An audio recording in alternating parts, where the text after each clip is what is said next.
Alright, let's get this weapon review fired up. We're moving into the guns. One thing I should mention, this is the first game not to have descriptions for the weapons, at least the ones that are upgradable. For some reason they don't have descriptions. But all the weapons that aren't upgradable, they still have descriptions. And the first category, of course, is the handguns. The first one is the Beretta M9T3.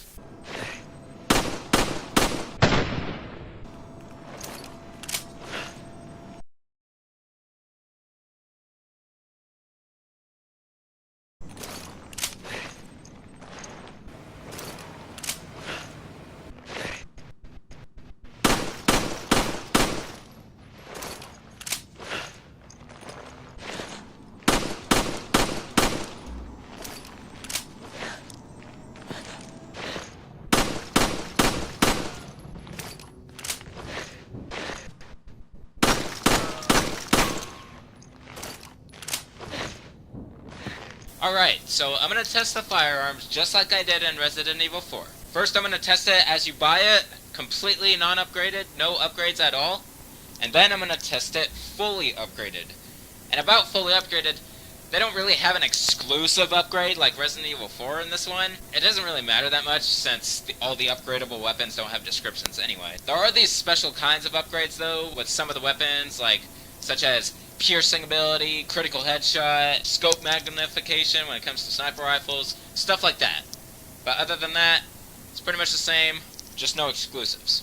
Alright, let's test the Beretta M9T3 on a standard Magini. First, non-upgraded.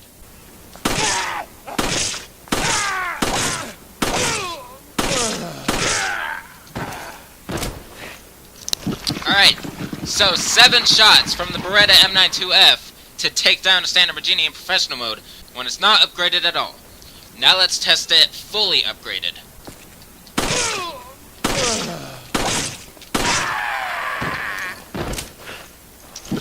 Alright, so when fully upgraded, the M9T3 only takes 4 shots. So quite a difference in firepower right there. Now, this handgun obviously has the highest ending capacity, 100 bullets, Jesus Christ. But it takes forever and a lot of money to get that capacity fully up. And when you're playing through for the first time, you can't get to the very top until well into the game, like chapter 5-wise, I believe. Another thing I predict you guys might ask, once again, why am I shooting the chest and not the head? It's because I'm trying to give you somewhat of a default rating of the amount of shots it's going to take. Now, if you're smart, you're not going to do what I'm doing right here.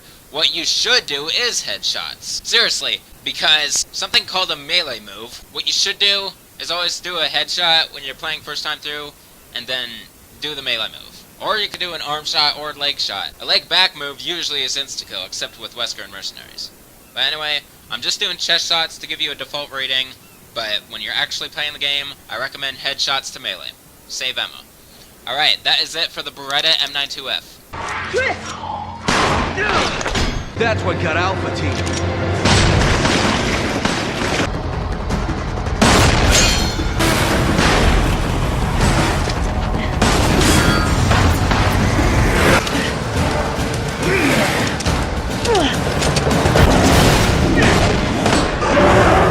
Get to the truck! Wesker!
Your feeble attempts only delay the inevitable. The entire world will be infected.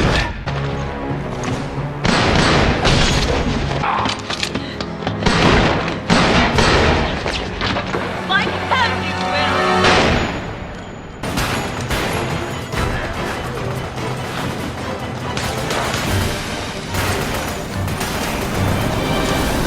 Sorry to keep you waiting, miss.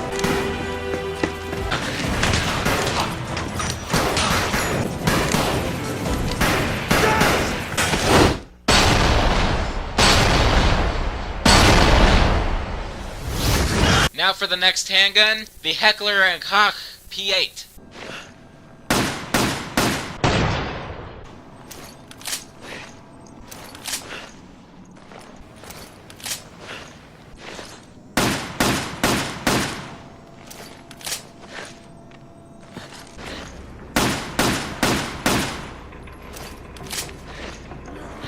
This handgun has the fastest reloading speed, as you can see there when I fully upgraded it.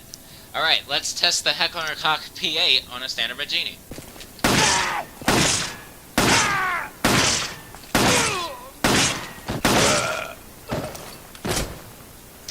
Alright, so 7 shots from the Heckler Koch P8 when non-upgraded against standard Magini in professional mode. So, same exact as the regular M9T3 handgun. Now let's try it fully upgraded.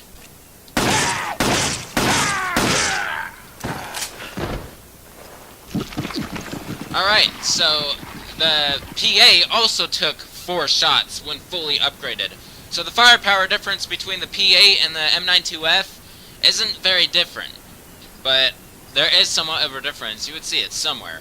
However, the main difference between the P8 and the M9T3 when fully upgraded, P8 has a lot higher reload speed, but the M9T3 has a lot more capacity.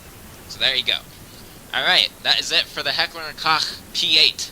Now for the next handgun, the SIG P226.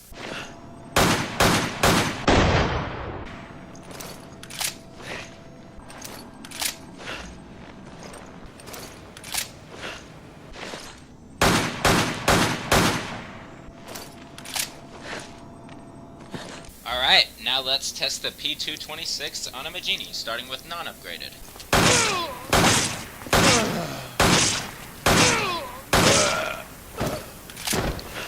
Wow, so only 6 shots from the P226 to take down a standard Magini in professional mode. So it has a higher starting firepower than the previous 2 handguns. Alright, now let's try it fully upgraded. So only 2 shots from the P226 to take down a Magini fully upgraded. So this is a very powerful handgun when you have it fully upgraded.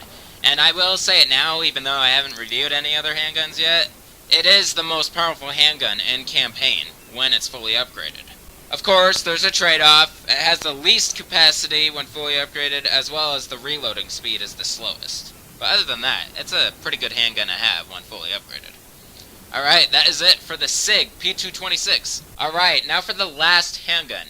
Now, each category of weapons has a special unlockable one when you fully upgrade the first of each category. So when it comes to handguns, the unlockable one is the Beretta M9T3 Raffica.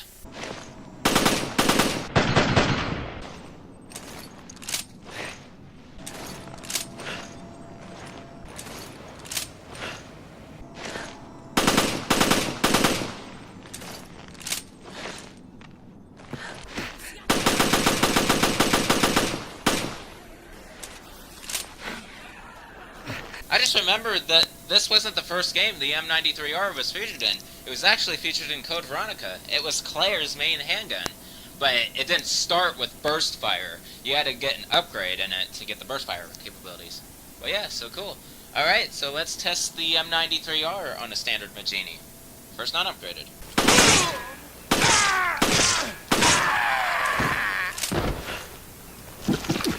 Alright, so 6 shots from the M9T3 Raffica to take down a standard Magini in professional mode, same as the P226. So once again, this handgun is kind of powerful, even though it's not upgraded at all. Alright, now let's try it fully upgraded.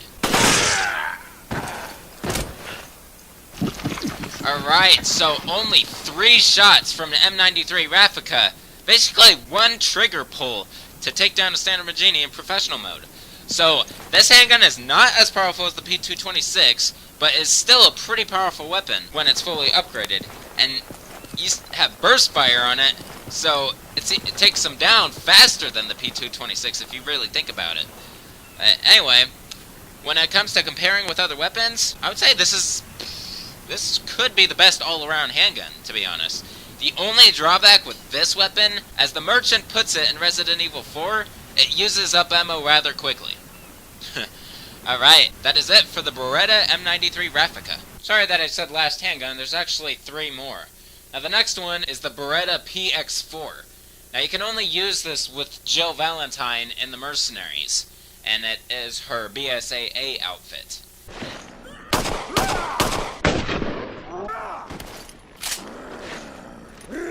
Alright, I'm gonna test the Px4 2 ways on Magini. One, the regular way, I'm just gonna see how many shots it takes. And then the second way, I'm gonna show you the extreme critical percentage this handgun has. So, only 3 shots from the Px4 to take down a regular Magini. Now see, this is Mercenaries mode, so I can't see the stats of the weapon, so I can't really compare it to the other guns. But the fact that it took 3 shots, it must be in the firepower range of between 350 and 400, because the M9.3 Raffica was at 400 when fully upgraded, and it took 3 shots. So, I'll make another estimate, between 350 and 450. Somewhere in there. Pretty sure someone who really looks into the Resident Evil depths could tell me in the comments section. But anyway, 3 shots for the Px4. Now I'll show you the crazy critical headshot frenzy that this weapon can cause.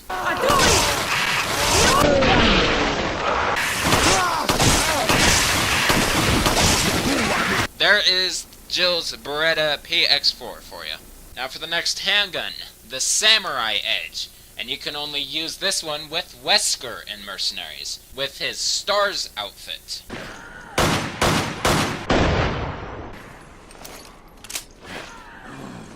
Alright, now let's test Wesker's Samurai Edge on a Magini. So only 2 shots from Wesker's Samurai Edge to take down a standard Magini. Now, once again, I don't know the stats, so I can't compare it to the Sig P226 to tell if it's more powerful. But I just know for a fact somewhere that Wesker's Samurai Edge is the most powerful handgun in all of Resident Evil 5. And I think I should mention that when it comes to Mercenaries and Mercenaries Reunion, the enemies start out like normal, but as you progress through the game, they get more aggressive and more powerful. So whatever amount of shots it took at one point in the game, there's a chance it may not take the same amount of shots near the end of the match. Just to let you know. Alright, that is it for Wesker's Samurai Edge. A new Genesis is at hand, and I will be the creator. Now for the last handgun, Barry's Samurai Edge. And as I pretty much revealed, you can only use this handgun with Barry and Mercenaries Reunion.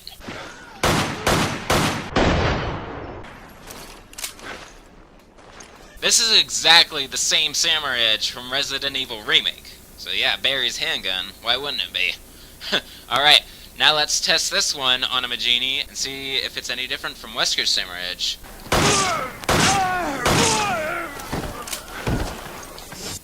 Alright, so Barry's Samurai Edge took 3 shots. So that right there proves Wesker's Samurai Edge is more powerful than Barry's Samurai Edge. However, Barry's Samurai Edge reloads faster, so ha! That is it for Barry's Samurai Edge, and that is it for all the handguns.